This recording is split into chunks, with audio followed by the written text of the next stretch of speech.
Y'all ready to blaze away or what? Welcome back to the channel, everyone. Today we're going to take a look at this match between Arslan, Ash, and Atif. This is Grand Finals Emirates Showdown. You know I talked about this tournament in a previous video. You guys know how important it is. Both of these guys are trying to secure their spot in top 4. Arslan is kind of safe already. He has that #1 spot, but he is trying to break the record and go for 3,000 points.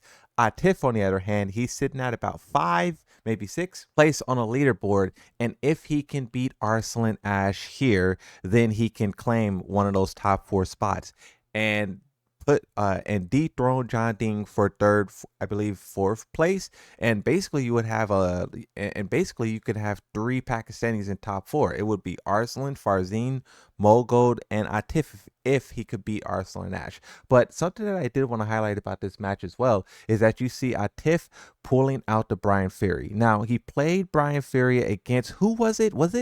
I'm not even going to say a name. He played Bryan Fury about a month ago, and he put on a amazing performance. It was taunt jet uppers all over the place. It blew everyone out of the water. And now, even though that tournament wasn't a real tournament, I think it was like a 10v10. It was more of a entertainment type tournament where where Atif was kind of just flexing his muscles. It was still an incredible performance because a lot of people didn't know that he had a Bryan Fury. And this is when you had like a lot of Pakistanis saying, oh no, he plays Bryan Fury all the time. He just doesn't show in a tournament. So that was a real eye opener for everyone. And it once again just shows how many characters these Pakistani players can play, because a lot of people always say, oh, they're carried by this, they're carried by that. But then really these guys play so many different type of characters, and a lot of them don't even reach tournament. And when you talk about reaching tournament with a specific type of character, this is when we'll turn from Atif and talk about Arslan Ash,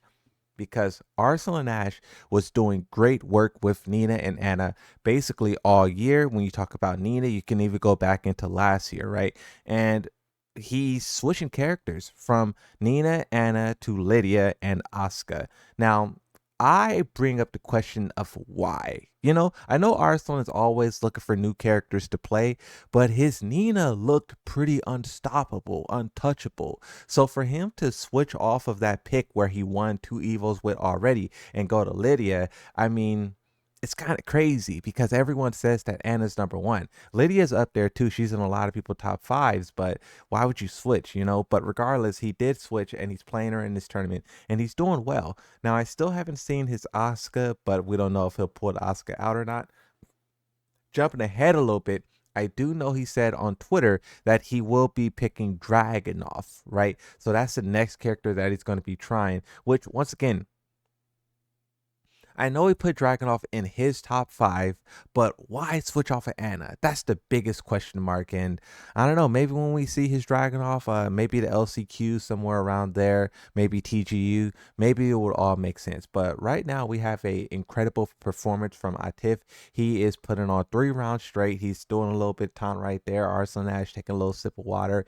These 2 players played many times before, and I'm pretty sure they played this exact matchup before. Bryan Fury versus Lydia. And maybe that's even why Atif is picking Bryan Fury to counter Arslan's Lydia, because I'm pretty sure they probably did an Anna Lydia matchup. Maybe it didn't go Arslan's favor. And this is the thing when you have 2 friends, 2 close allies who play each other all the time in practice, make their way to grand finals, because that's when you see a deeper level of Tekken. It's not just, oh, I played this guy at this one tournament and let me go back and watch. No, these guys train together. These guys spar together. These guys come up on stage and coach each other. They know each other's flaws, patterns, all of that stuff. So when you're going against one another, there's going to be a lot of counter picking. There's going to be a lot of okay, he knows I do this, so let me do this instead. Oh, but he knew I was going to do that, so he did this. That's what this whole matchup is going to be. And something else you could talk about is how strong Bryan Fury is. Now, I said this before in the video that I made, that I really like to fight against Bryan Fury. I just think that even though he's very powerful, he offers kind of a more traditional style of Tekken. It's not like he does have stances. That new kick can go into like that little mini mix-up thing, but it's not too much stances like, characters like Lydia or Anna. Those are really what we think of when we think stance. But Bryan Fury could do a little bit of it. But I mean, in Tekken 8, he's playing more of a traditional style. He just has crazy damage behind of it. His taunts can be a little bit crazy. I know Lowhigh, I believe it was, did the taunt, and he turned the taunt into a mid launcher. No wall. It was pretty crazy. I'm pretty sure you guys seen the clip, right? And if we're lucky, maybe Atif will do it in this match, right? But these two guys are just going at it. He tried to hit him with a taunt, he smashed right there, and it whiffed. And on the topic of a taunt, he smashed, I think it's crazy that move is still in the game, and I'm hoping they do something about it in season 3. And then also the same thing with both characters having installs, right? Now, even though Bryan's reset every round, he could tap into it with like rage and like combos and whatnot. Lydia's, her install counts up to 3, and basically it's a damage multiplier. So every time it goes up from 1, 2, 3, she does more damage, and this is what makes her guessing wrong. Look at that one thing that Arslan did right there, right? This is what makes guessing wrong against her so harsh, right? I know people talk about like Heihachi's install, right? Ultra Instinct, Eddie's install. There's a lot of even Bryan. There's a lot of installs in the game that's really crazy, but I don't know. When you think about that damage multiplier and how quickly that round was able to be over, I mean, her install might be the craziest one in the game. Because, I mean, if you guess wrong, we saw what happened to Atif. Your whole health bar is Thanos snapped out of existence, right? But let me unmute it real quick, and I want to hear a little bit of what the commentators are saying. Because I know at the start of this, these guys were popping off, and they were celebrating the pick from Bryan Fury by Atif, right?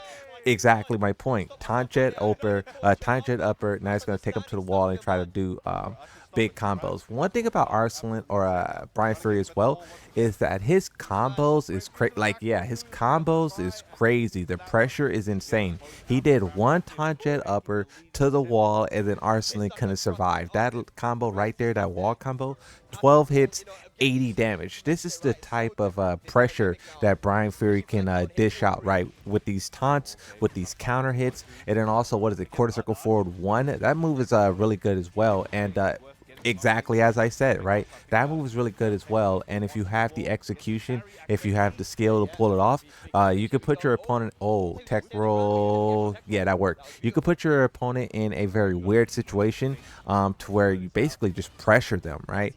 And you could kind of get them to do certain things, get them to play how you want, right? Or get them to not play at all, right? But one thing I love about the Pakistanis as well is how fast that they play. This is something that I've been trying to highlight throughout all of Tekken 8, is that these guys non-stop press buttons. Look, let me mute it again. So we thought that these guys, transitioning from 7 to 8 would play super slow, because, the word on the street back then is that the only way you could beat them was by mixing them up, right? And you mix them up and you play really fast, right? This is why Kazuya player was able to beat Arslan early on. This is how Jimmy J Tran beat Arslan early on. But if you talk about Tekken 8 being all aggression, all mix-ups, a lot of people feel like they can do it. But when we see Tekken 8 actually get here and land, these guys, not only are they still excellent when it comes to defense, but now they are even crazier in terms of offense. Like, they adapted that offensive mentality kind of better than anyone. And the reason why I think that is because you have, look, we know the best regions is like Korea, Japan, and Pakistan. For Korea and Japan, both of those regions play very safe, and they don't like to go for big opportunities, big moves. They play relatively safe. Pakistan, they take big chances, they gamble, they look for the big rewards, and you combine that with their speed, it works a lot. It just turns out that it works so much. And look at this move right here. He had Arslan's back to the wall, and he started killing him. This is the part that I seen on Twitter, and I was in shock. He knows he's been in that situation. He knows how to react. He knows how to. That's them back shots. Bryan Fury, he gets your back like that. He do those back knees and it's guaranteed. And I think, look, a Bryan Fury player can correct me in the comment section, but I think like he could basically keep doing it until you turn around. But once you turn around, then you could get launched, right? So you either, so it's kind of like this weird thing where it's like, how many of these do you want to eat before you eat the combo? And I mean, yeah, you know, you talk about being rewarded for skill. Bryan Fury is a character who definitely does that. Clean sidestep, will sidestep, sidewalk all the way around to the back. Avoided her heat smash and then back shots, you know. Now this should be the final game, right? Atif is going up 2 rounds to Arslan Ash, and he's putting on a very good performance, right? This Bryan Fury looks a little bit different from Knees, right? Knee kind of gets really aggressive, really hands-on as well, but like Atif. And this is the thing, right? When you talk about Bryan Fury and why I like him is that he's one of the characters that does allow for one, skill expression, but also player expression, right? There's other characters where you can't really like show how you play this character, right? It's too like streamlined, it's too like autopilot, but Bryan Fury really allows you to like flex your skills and also like your uniqueness. And looking at Atif's Bryan Fury versus Knees Bryan Fury, you can see the subtle differences, right? It's actually like a difference in their play style, right? And I also like how Atif picks this outfit, and then, you know, Knee picks the default outfit. That small part of it as well, where like each player used to pick their own signature outfit, it's kind of been lost in Tekken with the decreasing of how many outfits it's in the game. But still, I like that how it shows up in this small way. But you can see that, you know, Atif does that boom jet upper, that forward back. I believe it's 2 input. And he's trying to seal the deal here. Big combo. He's going to take him to the wall. Yeah, he's expanded all of that. Oh, he didn't go for it. Oh, okay, yeah. He was looking for the taunt setup, yeah. Pretty crazy, right? He didn't really risk trying to go for the combo there because it was a little weird and you couldn't tell where the wall was at.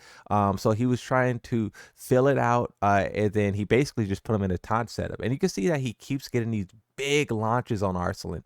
Big, like he just kind of knows exactly what Arslan is going to do when he's going to do it. And he just is fully in the driver's seat, right? He just is in full control. Arslan tried to step that. He still got hit by it. And this is just, you know, Arslan. Let's unmute it. This is Atif completely in control. Hold on, let's listen to it. Is this gonna be it? And Atif Butt is gonna be a Great low parry to end it off. 2025 champion. Atif beats Arslan Ash here. Congrats to him. Hopefully you enjoyed this video. Thank you for watching and bye-bye.